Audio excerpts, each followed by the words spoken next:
നമുക്കിന്നും ഒരു കഥയിൽ നിന്ന് തുടങ്ങാം. വർഷം 2004 ഏതൻസ് ഒളിമ്പിക്സ് ആണ് വേദി. ലോകം മുഴുവൻ ഉറ്റുനോക്കുന്ന പുരുഷന്മാരുടെ മാരത്തൺ മത്സരം നടക്കുകയാണ്. വിജയത്തിൻ്റെ അവസാന ലാപ്പിൽ ബ്രസീലിൻ്റെ വാണ്ടർലി ഡി ലിമ കുതിക്കുകയാണ്. ഫിനിഷിംഗ് പോയിന്റിലേക്ക് ഇനി ഏതാനും സെക്കൻഡുകൾ മാത്രം. തൻ്റെ ജീവിതത്തിലെ ആദ്യ ഒളിമ്പിക്സ് മെഡൽ ആ ബ്രസീലുകാരൻ്റെ കൈപ്പിടിയിലാണെന്ന് ഉറപ്പിച്ച നിമിഷം. പക്ഷേ അപ്രതീക്ഷിതമായി ആൾക്കൂട്ടത്തിൽ നിന്ന് ഒരാൾ ട്രാക്കിലേക്ക് ചാടി വീണു. അയാൾ ലിമയെ തള്ളി വീഴ്ത്തി. ഒരു രാജ്യത്തിൻ്റെ മുഴുവൻ സ്വപ്നങ്ങളുമാണ് അവിടെ തകർന്നു വീണത്.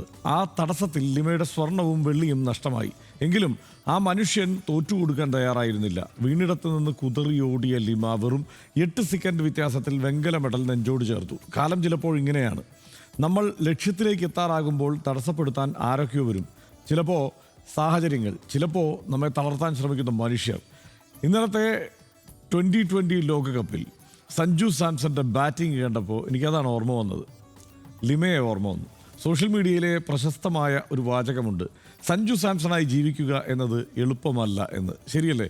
നന്നായി കളിച്ചിട്ടും തഴയപ്പെടുക, അർഹിച്ച അവസരങ്ങൾ കൺമുന്നിലൂടെ ഇങ്ങനെ നഷ്ടപ്പെടുക, ബാറ്റ് കൊണ്ട് മറുപടി നൽകിയിട്ടും വീണ്ടും ചോദ്യങ്ങൾ നേരിടുക. പക്ഷേ അവിടെ സഞ്ജു നമ്മളെ വീണ്ടും ഓർമ്മിപ്പിക്കുന്നു, നമുക്ക് നേരെ ഉയരുന്ന ഓരോ തടസ്സവും ഒരു പരീക്ഷണമാണ്. തടസ്സപ്പെടുത്തിയവരോട് പരാതി പറഞ്ഞിരിക്കുകയല്ല വേണ്ടത്. സഞ്ജു അത് ചെയ്തില്ല. പകരം കിട്ടിയ അവസരത്തിൽ ആ 97 റൺസിൻ്റെ തകർപ്പൻ പ്രകടനത്തിലൂടെ താൻ ആരാണ് എന്ന് അയാൾ ലോകത്തിന് കാണിച്ചു കൊടുത്തു.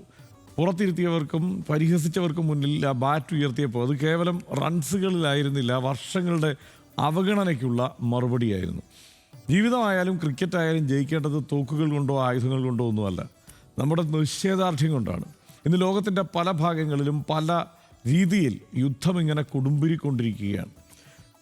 മനുഷ്യനെ ശത്രുവായി കാണുന്നു. അധികാരത്തിനും അതിരുകൾക്കും വേണ്ടി നമ്മളിങ്ങനെ പരസ്പരം ആക്രമിക്കുമ്പോൾ ഓർമ്മിക്കേണ്ടത് സമാധാനമാണ് ഏറ്റവും വലിയ വിജയം.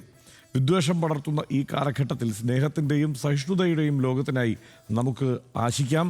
മഹാത്മാഗാന്ധിയുടെ വരികൾ ഇവിടെ പ്രസക്തമാണ്. സമാധാനത്തിലേക്ക് പ്രത്യേകിച്ച് ഒരു വഴിയുമില്ല, സമാധാനം തന്നെയാണ് വഴിയെന്ന്. നമുക്ക് നേരെ വരുന്ന തടസ്സങ്ങളെ സ്നേഹം കൊണ്ടും നിശബ്ദമായ പോരാട്ടം കൊണ്ടുമൊക്കെ പരമാവധി മറികടക്കാൻ ശ്രമിക്കാം.